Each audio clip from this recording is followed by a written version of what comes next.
যেমন কুকুর তেমন মুগুর, অর্থাৎ ইটের বদলে পাটকেল দিয়ে জবাব দিতে শুরু করেছে। এখনো পর্যন্ত এটাই সবচেয়ে বড় খবর। এই খবরটি সারা বিশ্বের রীতিমতো তোলপাড় ফেলে দিয়েছে, বড় সড়ো হুঁশিয়ারি দিয়েছে, অর্থাৎ রীতিমতো বুড়ো আঙুল দেখাচ্ছিল। আজকের দিনে আইসা এমন বাটে পড়ছে, আজকে তাদেরকে ঠাপাচ্ছে কে? তো মাঝে মাঝে থাকেন একটু হালুম করা লাগে। আমার মনে হচ্ছে সেই সক্ষমতা আছে যে ছেলেটা হালুম করতে পারে। সুশীল সংবাদ, বাংলাদেশ বর্ডার গার্ড, সেলুট আপনাদের জন্য। হ্যাঁ ভাই, সেলুট দিতে হবে, কারণ ওই কাজটা আর করে নাই। ওই যে আগে সীমান্তে গোলাগুলি হইলে কাউকে মেরে ফেললে ফ্ল্যাগ মিটিং করো, সাদা পতাকা লাগায়া, তারপরে দুই দল বৈশা ওই যে লিখিত নামা লাশ বুঝিয়া পাইলাম, ওই পথে যায় নাই। বুলেটের জবাব বুলেট দিয়েই দিল। সীমান্তে অনেক সহ্য করা হয়েছে, আর নয়, এখন বুলেটের জবাব বুলেটেই হবে। বিএসএফ এর বাড়াবাড়ির জবাব বুলেটেই বুঝিয়ে দিল বিজিবি, আর তাতেই দেশের অতন্ত্র প্রহরীদের প্রশংসায় পঞ্চমুখ দেশের মানুষ। সবচেয়ে ভালো খবর হলো যে এই সরকারের আমলে আমরা সিলেট সীমান্তে মানে আমাদের এলাকাতে আপনার বিএসএফ এর গুলির প্রতিবাদে পাল্টা গুলি চালিয়েছে BJP. Well done guys, lots of respect and salute to all of you. সাব্বাস তারেক রহমানের সরকার, সাব্বাস সাব্বাস সাব্বাস। বুকের পাটা কাকে বলে, বাপের বেটা কাকে বলে, এবার দেখিয়ে দিচ্ছে বাংলাদেশ। দর্শক, সীমান্তে নতুন করে আবার উত্তেজনা। বিএসএফ গুলি করেছে, বাংলাদেশের বিজেপি কি বসে থাকবে? না, বসে নেই, সাথে সাথে পাল্টা গুলি করেছে এবং গুলি করে দেখিয়ে দিয়েছে আমরা আর ভারতকে ভয় পাই না। বিএসএফের আগ্রাসনের জবাবে এবার আর হাত গুটিয়ে বসে থাকেনি বাংলার দামাল ছেলেরা। চোখের বদলে চোখ আর বুলেটের বদলে বুলেট, ঠিক এই ভাষাতেই এবার ভারতীয় বাহিনীকে তাদের নিজেদের ভাষায় চরম এবং যোগ্য পাল্টা জবাব দিয়েছে বর্ডার গার্ড বাংলাদেশ। সিলেট সীমান্তে আজকে বিএসএফ গুলি করেছে বাংলাদেশে। এরপরে যখন আমাদের বিজিবির নৌজওয়ানরা মারা শুরু করলো, তারপরে আর বিএসএফ কে খুঁজে পাওয়া। আসসালামু আলাইকুম দর্শক, নতুন একটা নিউজে সবাইকে স্বাগত।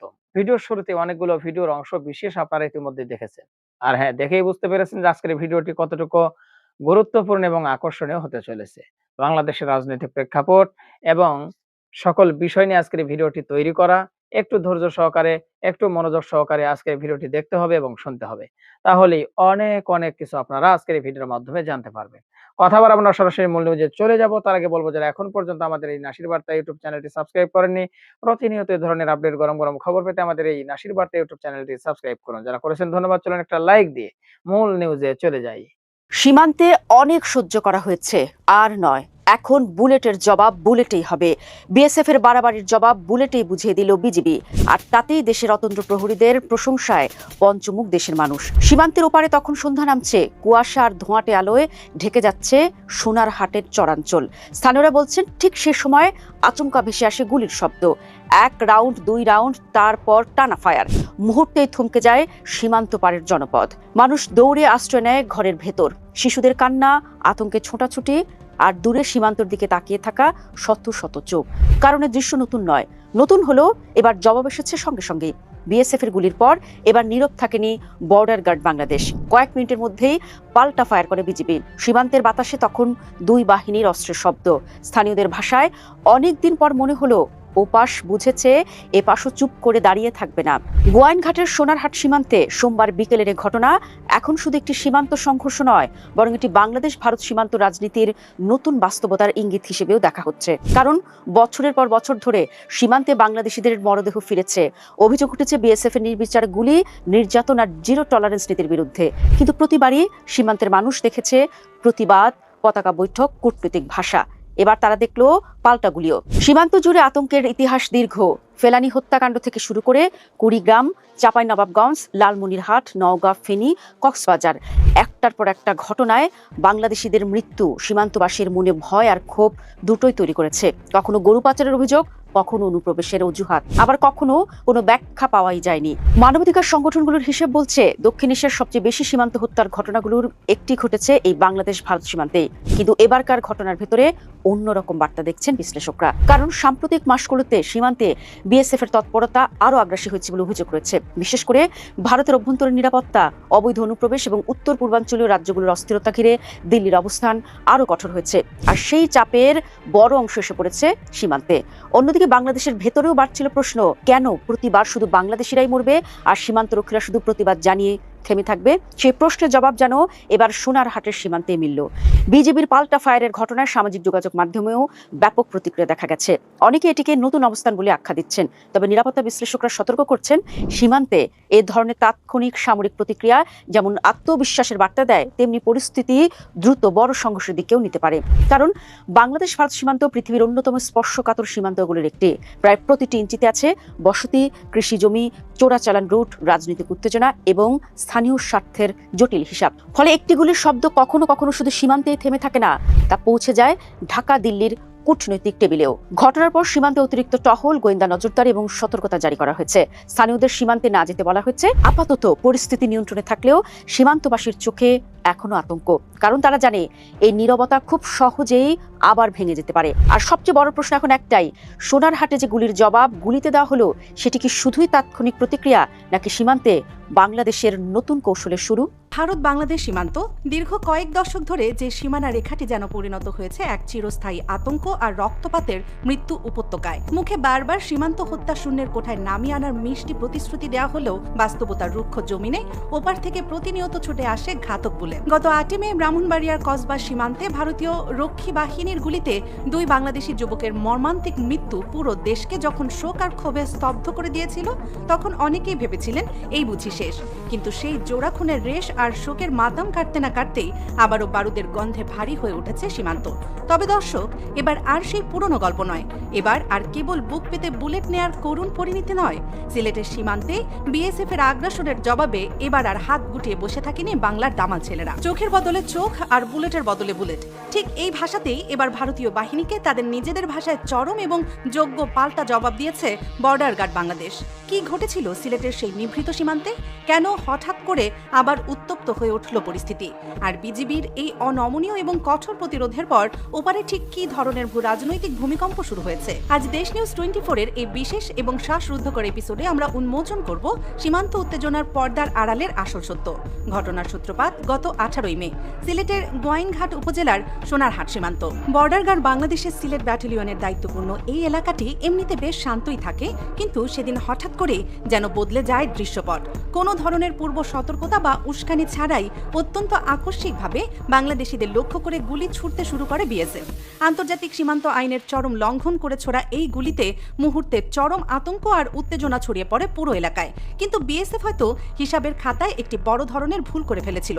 তারা হয়তো ভেবেছিল আগের ঘটনাগুলোর মতোই এবারও তারা গুলি ছুড়ে পার পেয়ে যাবে এবং বাংলাদেশ কেবল কড়া ভাষায় একটি প্রতিবাদ লিপি পাঠিয়েই নিজেদের দায়িত্ব শেষ করবে। কিন্তু সোনারহাট সীমান্তে সেদিন প্রহরীর দায়িত্বে ছিলেন বিজিবি 48 ব্যাটালিয়নের অকুতভয় জওয়ানরা। চোখের সামনে দেশের সার্বভৌমত্বের উপর এই নগ্ন আঘাত দেখে বিন্দু মাত্র থমে যাননি তারা। নিজেদের জীবন বাজি রেখে সর্বোচ্চ সামরিক পেশাদারিত্ব ও ইস্পাত কঠিন দৃঢ়তার সাথে তারা পজিশন নেন। এরপর আর কোনো অপেক্ষা নয়, বিএসএফ এর উস্কানিমূলক ফায়ারের জবাবে গর্জে ওঠে বিজিবির অস্ত্র। শুরু হয় তাৎক্ষণিক এবং ভয়ঙ্কর পাল্টা ফায়ার। দর্শক, একটু ভেবে দেখুন সেই মুহূর্তটির কথা। দুই দেশের সীমান্তরক্ষী বাহিনীর মধ্যে যখন সরাসরি ফায়ার এক্সচেঞ্জ বা গোলাগুলি শুরু হয়, তখন পরিস্থিতি ঠিক কতটা ভয়াবহ রূপ নিতে পারে। কিন্তু বিজিবির এই অভাবনীয় কঠোর প্রতিক্রিয়া এবং অনমনীয় অবস্থানের মুখে আক্ষরিক অর্থেই চমকে যায় বিএসএফ। তারা কল্পনাও করতে পারেননি যে বাংলার নওজওয়ানরা এত দ্রুত এবং এত শক্তিশালী প্রতিরোধ গড়ে তুলবে। সামরিক বিশ্লেষকরা বলছেন এই একটিমাত্র ঘটনাই পুরো সীমান্ত কূটনীতির সমীকরণ বদলে দিয়েছে। একতাল ধরে বিএসএফ যে মনস্তাত্ত্বিক চাপ বা সাইকোলজিক্যাল গেম খেলছিল, বিজিবির এই পাল্টা মার সেই অহংকারের দেয়ালে বড় সড় ফাটল ধরিয়ে দিয়েছে। নয়াদিল্লি এখন খুব ভালো করে বুঝতে পারছে যে বাংলাদেশের সীমান্তরক্ষীরা আর আগের মতো রক্ষণাত্মক বা ডিফেন্সিভ অবস্থানে নেই। আঘাত এলে যে পাল্টা এবং ভয়াবহ আঘাত ফিরে যাবে, এই নতুন রুলস অফ এনগেজমেন্ট বা যুদ্ধের অলিখিত নিয়ম এখন বর্ডারের কাঁটা তারের স্পষ্ট অক্ষরে লেখা হয়ে গেছে। বিজিবির এই চরম পাল্টা মারের মুখে বিএসএফ এর উস্কানি দ্রুত থমকে যেতে বাধ্য হয়। সবচেয়ে স্বস্তির বিষয় হলো দুই পক্ষের এই আকস্মিক এবং হাই ভোল্টেজ গোলাগুলির ঘটনায় কোনো হতাহতের ঘটনা ঘটেনি। সামরিক বিশ্লেষকরা মনে করছেন বিজিবির এই তাৎক্ষণিক এবং সাহসী প্রতিরোধ কৌশলের কারণেই পরিস্থিতি আর বড় কোনো সংঘাত বা প্রাণহানির দিকে মোড় নেয়নি। যদি বিজিবি সেই পাল্টা জবাব না দিত, তবে হয়তো বিএসএফ এর ওই উস্কানিমূলক গুলোতে আবারও নিরীহ বাংলাদেশের প্রাণ ঝরে যেত। ঘটনার পরপরই সোনারহাট সহ সিলেটের পুরো সীমান্ত এলাকায় বিজিবির টহল এবং নজরদারি কয়েক গুণ জোরদার করা হয়েছে। সীমান্তের যে কোনো ধরনের অনাকাঙ্ক্ষিত পরিস্থিতি এবং আগ্রাসন মোকাবেলায় বিজেপি এখন সর্বোচ্চ সতর্ক বা রেড অ্যালার্ট অবস্থানে রয়েছে। তবে সামরিক পদক্ষেপের পাশাপাশি দেশের সাধারণ মানুষের সুরক্ষার দিকেও সর্বোচ্চ নজর দিচ্ছে প্রশাসন। স্থানীয় জনপ্রতিনিধিদের মাধ্যমে সীমান্তবর্তী এলাকার মানুষদের অত্যন্ত কঠোরভাবে সতর্ক করা হচ্ছে, তারা যেন কোনোভাবেই অবৈধ পথে সীমান্ত পারাপার না হন কিংবা ওপারে কোনো ধরনের অননুমোদিত কর্মকাণ্ডে জড়িয়ে নিজেদের জীবন ঝুঁকিতে না ফেলেন। তবে দর্শক, এই পুরো ঘটনার সবচেয়ে তাৎপর্যপূর্ণ দিকটি লুকিয়ে আছে দেশের অভ্যন্তরীণ রাজনীতি এবং আন্তর্জাতিক কূটনীতির এক সূক্ষ্ম সমীকরণের মাঝে। সাম্প্রতিক সময়ে সীমান্তে বিএসএফ-এর এই চরম আগ্রাসন এবং এর বিপরীতে বাংলাদেশ সরকারের পররাষ্ট্রনীতি নিয়ে দেশের ভেতরে চলছিল তীব্র সমালোচনা।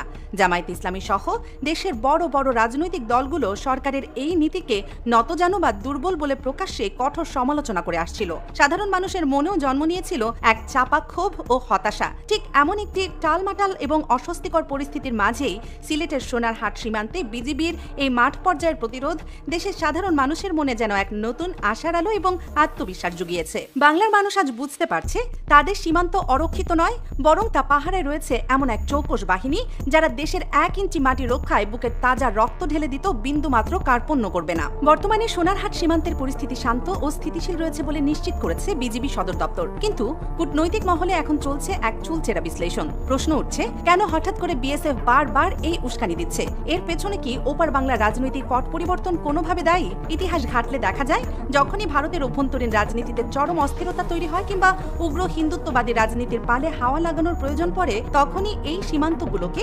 ইচ্ছাকৃতভাবে উত্তপ্ত করা হয়। বিশেষ করে পশ্চিমবঙ্গের রাজনীতিতে যখন মেরুকরণ চলছে এবং বিরোধী দলীয় নেতা শুভেন্দু অধিকারীর মতো কট্টরপন্থীরা যখন কঠোর সীমান্ত নীতির ঘোষণা দিয়ে মাঠ গরম করছেন, ঠিক তার পরপরই বিএসএফ এর এই আকস্মিক উস্কানিতে মোটেও বিচ্ছিন্ন কোনো ঘটনা বলে মনে করছেন না বিশ্লেষকরা। সাধারণ মানুষের দৃষ্টি ঘোরাতে এবং উগ্র জাতীয়তাবাদী সেন্টিমেন্ট উস্কে দিতেই কি তবে এই পরিকল্পিত ব্লুপ্রিন্ট? কিন্তু সেই ব্লুপ্রিন্ট বাস্তবায়ন করতে গিয়ে যে এবার তারা সম্পূর্ণ ভুল জায়গায় হাত দিয়ে ফেলেছে বিজিবির গর্জে ওঠা রাইফেল, সেটাই আজ প্রমাণ করে দিল।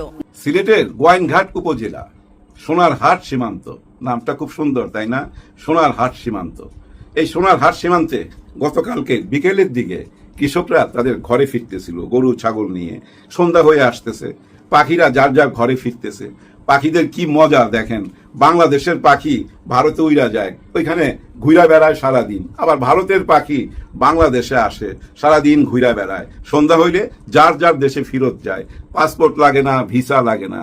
গতকালকে ওই সোনারহাট সীমান্তে সন্ধ্যার আগে পাখিরা যার যার ঘরে ফিরে যাচ্ছিল, মানুষজন যার যার ঘরে ফিরে যাচ্ছিল। ওই টাইমে ওই পার থেকে, সীমান্তের ওই পার থেকে গুলি শুরু হয়ে গেল, বুলেটের শব্দে চারিদিকে দৌড়াদৌড়ি, পাখির কিচির মিচির। ভাই ভয় পেয়ে গেল সবাই, যার যার ঘরে সে যায় লুকায় পড়লো।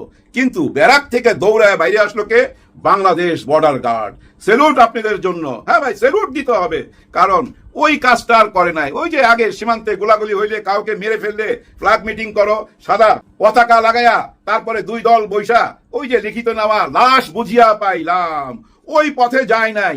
বুলেটের জবাব বুলেট দিয়েই দিল। এই পার থেকেও শুরু হয়ে গেল ভাই গোলাগুলির একটা টাইমে ওই পাশ থেকে আর কোনো গুলির শব্দ আসলো না।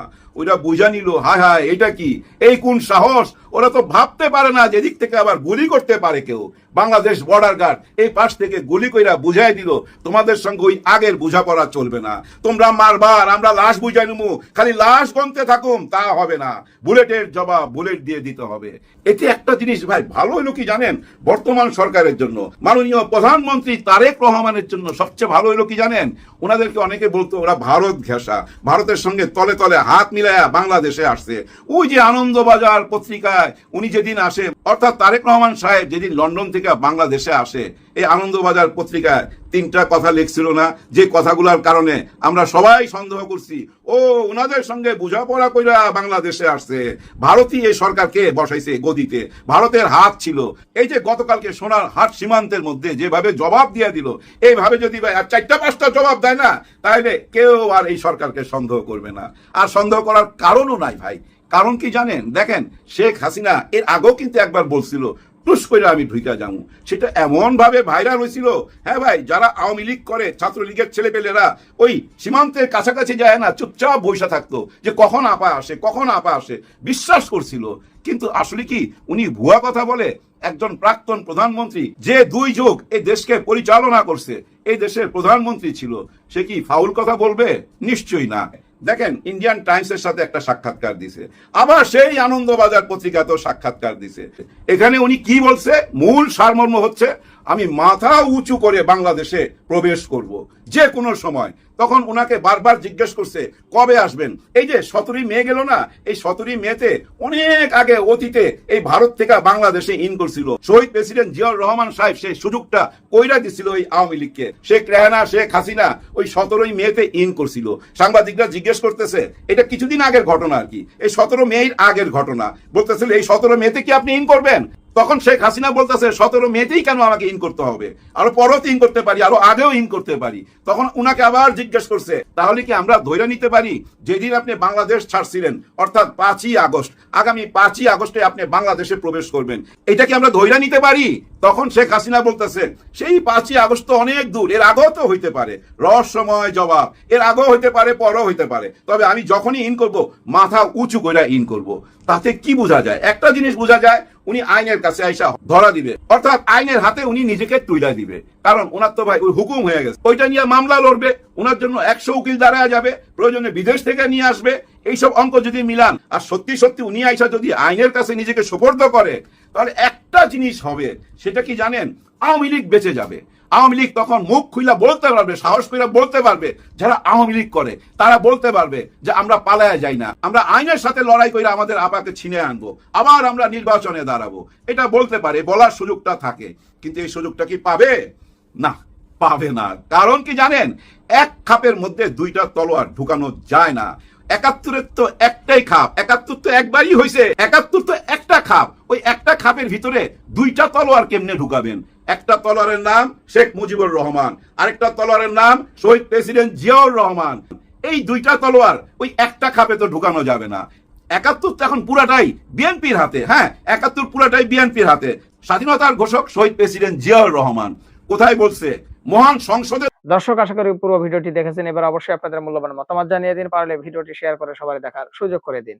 আর আমাদের এই চ্যানেলে যদি আপনারা নতুন হন, প্রতিনিয়ত এই ধরনের আপডেট, গরম গরম খবর পেতে আমাদের এই চ্যানেলটি সাবস্ক্রাইব করুন। যারা ইতিমধ্যে সাবস্ক্রাইব করেছেন তাদের ধন্যবাদ জানিয়ে আজকের মতো এখানে বিদায় নিচ্ছি। দেখা হচ্ছে নতুন কোনো ভিডিওতে। সে পর্যন্ত সবাই ভালো থাকবেন, সুস্থ থাকবেন। আল্লাহ হাফেজ।